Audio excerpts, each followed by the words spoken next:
Hello and welcome back. This is Chapter First, The Lost Child, written by Ch-1. And now I'm going to explain part third.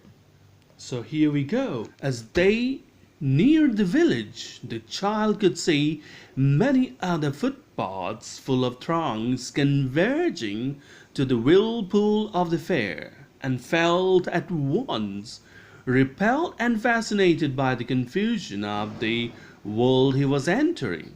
So here these lines say, then reaching near the village where the fair was being held, the boy noticed a number of footpaths crowded with villagers making their way to the fairground.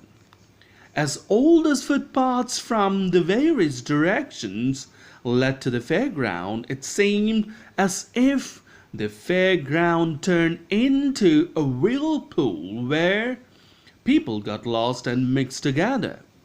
There, at that point, he developed a strong dislike for it, but was equally amazed at the confusion around as he entered the great crowd. Next part now. A sweetmeat seller hawked gulab jamun, rasgulla, burfi, jalebi at the counter of the entrance, and a crowd pressed round his counter at the foot of an architecture of many-colored sweets, decorated with leaves of silver and gold. So here these lines say, a sweetmeat counter, that is a street shop or a street corner selling different kinds of sweets, was noticed there at one corner near the entry point of fair, with a big crowd gathering round the street shop, feasting with their eyes the wonderful art of sweets created with the help of colors and foil sheets of silver and gold as used upon Kaju Burfi or Kaju Katli. Next part now. The child stared open-eyed and his mouth watered for the burfi that was his favorite sweet. I want that burfi, he slowly murmured, but he half knew as he begged that his plea would not be heeded because his parents would say he was greedy. So, without waiting for an answer, he moved on. So here these lines say, he greedily looked at burfi as his mouth watered for his favorite sweet.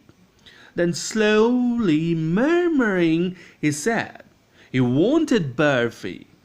But the moment he uttered those words, he was almost sure that his wish, his plea, would not be granted. His parents would surely label him greedy. So he did not wait for the reply from them and decided to move on. Next part now. A flower seller hawked a garland of gulmohar, a garland of gulmohar. The child seemed irresistibly drawn. He went towards the basket where the flowers lay heaped and half murmured, I want that garland. But he well knew his parents would refuse to buy him those flowers because they would say that they were cheap. So without waiting for an answer, he moved on.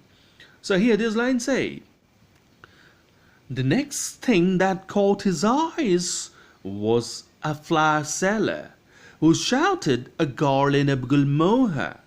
He was so much fascinated, so much attracted by those flowers that he could not stop himself and went up, drawn towards the basket. There he found them in a pile stacked together. He murmured half-heartedly that he wanted a garland, but he knew it for sure that his parents would not buy him those flowers and say those were cheap. So he did not wait for a response from them and went ahead. Next part now. A man stood holding a pole with yellow, red, green, and purple balloons flying from it. The child was simply carried away by the rainbow glory of their silken colors, and he was filled with an overwhelming desire to possess them all. But he well knew his parents would never buy him the balloons because, or they would say, he was too old to play with such toys. So he walked on further.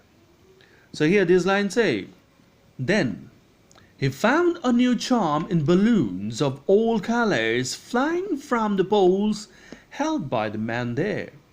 He was tempted by the fine colors of the balloons and wanted to have one at least. But as usual, he knew what response he was going to get from his parents.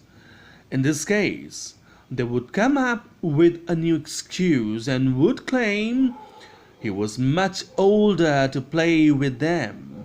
And so he walked on. Next part now. A snake charmer stood playing a flute to a snake which coiled itself in a basket, its head raised in a graceful bend like the neck of a swan, while the music stole into its invisible ears like the gentle rippling of an invisible waterfall.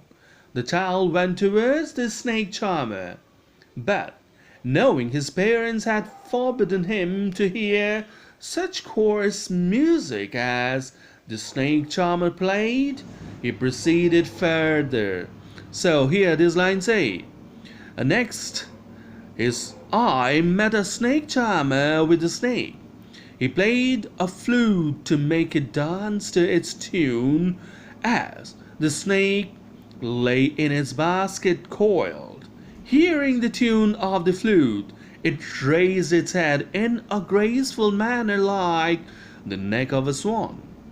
The child, getting attracted by all this, took steps towards the snake charmer, but the very next moment realized that his parents had not allowed him to hear such music. He went ahead of that place.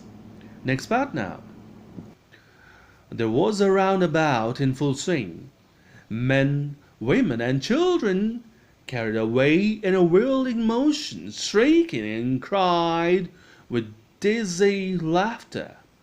The child watched them intently, and then he made a bold request. I want to go on the roundabout, please, father, mother. So here this line say, for merrymaking of children, there was a roundabout at the fair.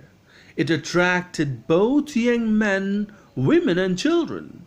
It carried all in a whirling motion with loud cries and laughter of the adventure lovers.